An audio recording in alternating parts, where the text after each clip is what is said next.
c'est Jean Christer, je suis responsable de la CGT à l'INSERM. Pour ceux qui ne savent pas, c'est l'Institut National de la Santé et de la Recherche Médicale, c'est-à-dire l'institut qui a aussi au CNRS, mais qui s'occupe des sciences de la vie et du public. Hein. Donc,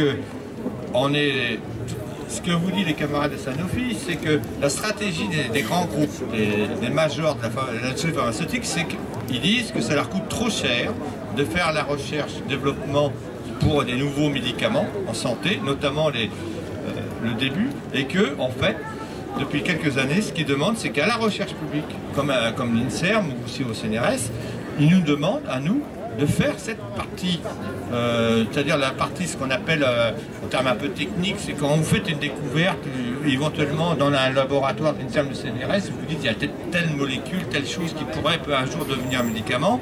Il y a une phase avant qu'on appelle la phase de concept, mais qui est très risquée, qu'il faut 4-5 ans de faire des essais, qui coûtent très cher. Et après, éventuellement, il y a le développement d'un médicament. Après, ça prend encore 10 ans d'essais cliniques. Donc cette phase-là, que faisait la recherche à Sanofi, il nous demande, nous, à l'INSERM, de le faire. En gros, c'est la phase de prise de risque. C'est-à-dire qu'en gros, on demande à l'État, avec vos impôts, de prendre le risque. Et si ça ne marche pas, et l'industrie pharmaceutique, avec des startups, vous nous demandez au public, si ça marche, ne vous inquiétez pas, ils vont récupérer les brevets. Là, il n'y a pas de souci. Donc, les conséquences pour nous dans la recherche publique, quelles sont? C'est que on est à budget constant, voire les budgets de la recherche diminuent, les effectifs diminuent, tous les jeunes conformes qui sont en précaire, eh ben, ils n'ont aucun espoir d'être embauchés par Sanofi, par l'industrie pharmaceutique. Donc on est dans cette contexte-là. Si on nous demande de faire le travail que faisait la recherche, développement dans l'industrie pharmaceutique, dans la recherche publique, sans budget de plus, sans moyens de plus, c'est qu'on ne fera pas autre chose. Et on ne fera pas la recherche fondamentale, c'est-à-dire on ne fera pas l'avancée des connaissances qui est censée être notre mission. Et donc là, je pense que pour les futurs, les patients, pour les citoyens, c'est en fait un renoncement à faire progresser les connaissances en France, dans le domaine du vivant, et servir de petite main l'industrie pharmaceutique. Je pense qu'au-delà des intérêts de nos collègues, c'est pas de la solidarité, on est dans le même bateau. Donc on est solidaire contre les fermetures de Toulouse, de Sanofi, etc.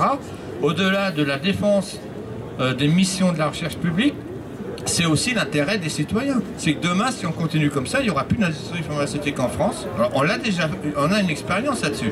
Si vous vous souvenez de l'imagerie médicale en France, il y a 30 ans, la fameuse CGR Thomson qu'on a vendue pour 1 €. Bah, aujourd'hui, 30 ans après, regardez la situation, tous les hôpitaux sont sous-équipés, c'est General Electric, c'est Philips, c'est tout ça, et on paye très cher, alors qu'on était les meilleurs en monde. En 30 ans, vous avez tout liquidé. Pour remonter une industrie comme ça, c'est dur. Et bien si demain, on va prendre le même chemin, demain, les futurs médicaments, il faudra payer des licences américaines, des licences anglaises, et ça va coûter très cher à la Sécu, et on n'aura plus alors qu'on était leader en France, on a fait voilà, donc je pense que ce que je voudrais comprendre, c'est que nos camarades du privé ont raison de se battre, mais pas simplement pour eux, pour leur emploi. Aussi parce que ça remet en cause la recherche publique, mais ça remet en cause l'avenir de l'indépendance de la France dans la santé. Voilà. Ça concerne tous les citoyens.